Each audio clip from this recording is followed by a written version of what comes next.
Ahoy there, welcome to Tunnel Vision, Tideway's YouTube series bringing you behind the scenes on one of Europe's largest infrastructure projects.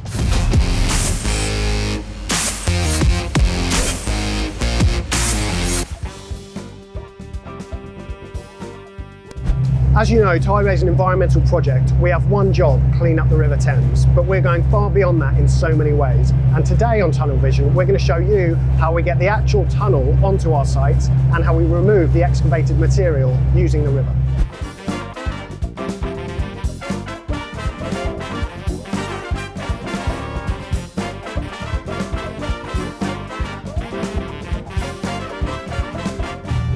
Tideway is an environmental project, not just in what we're doing, but in how we're doing it. Yes, we're building the super sewer to clean up the Thames, but what is it made of and how do we get it here? All will be revealed, but first, some history.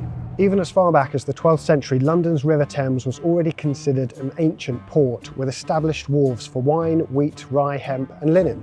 Imports included spice from the Arab world, weapons from Central Europe, oil from Babylon, leather and pelt from Scandinavia, the list goes on. By the 14th century, over 100,000 sacks of wool were being exported every single year.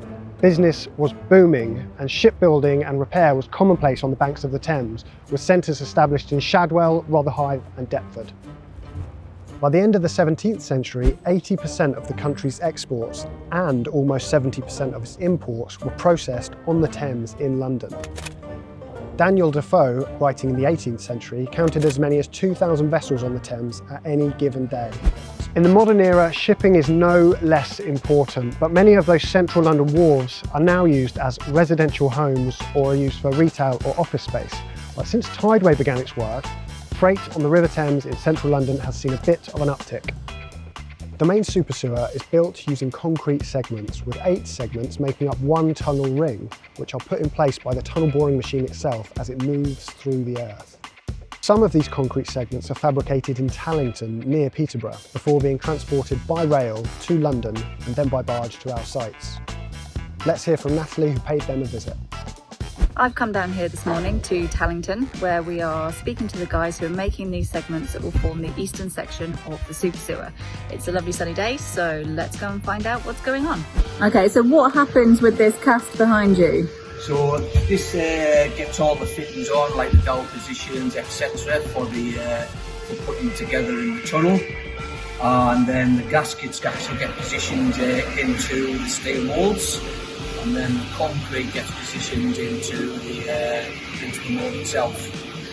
Excellent. So can you tell me a little bit about what it is that we're looking at behind you? Yeah, we're looking at the tunnel rings, stroke segments for the main tunnel transport. And how are they being transported from one to the other? They're currently getting transported from Tallington to Thames Port by rail.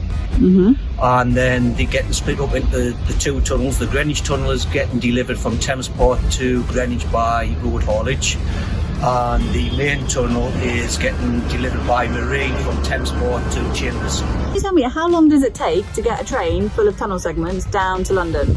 It takes probably a day to actually load out the train, and then the train travels through the evening at from 10:30 to say 6 o'clock in the morning, where it goes to Thames Port to be loaded out.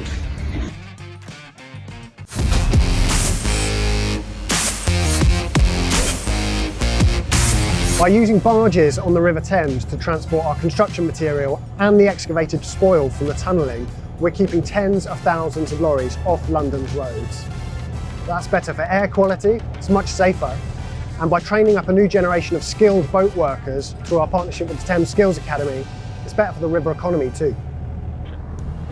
The tunnel segments come in from places like Thamesport on the Isle of Grain to our main drive sites like Kirtling Street and here at Chambers Wharf, where each one is individually checked to make sure they meet the highest standards. Not only do we transport tunnel segments and even TBMs on the river into London, but the excavated material as we dig the tunnels is also taken out of the capital by barge.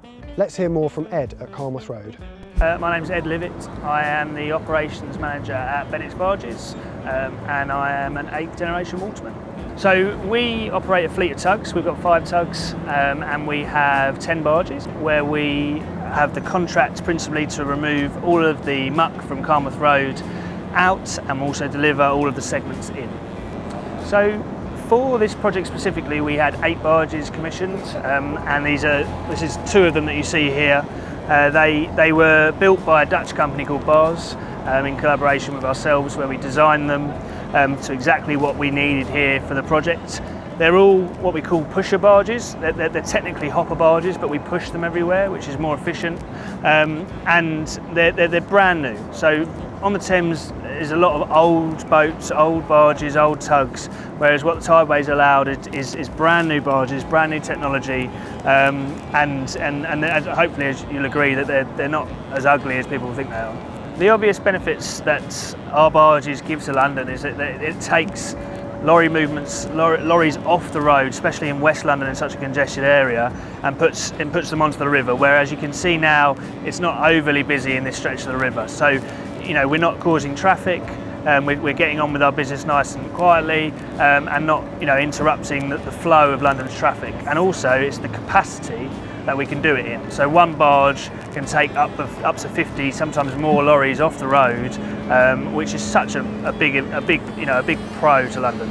And as you see, you know, people don't realise in London what they're seeing. You know, you've got waste leaving Wandsworth.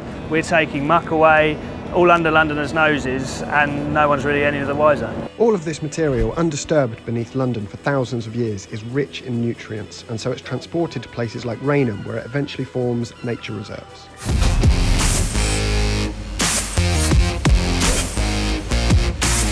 That is it for this month's episode. Thank you so much for watching. If you like what you've seen, leave a comment below and let us know what you want to see next. Join us next time on Tunnel Vision.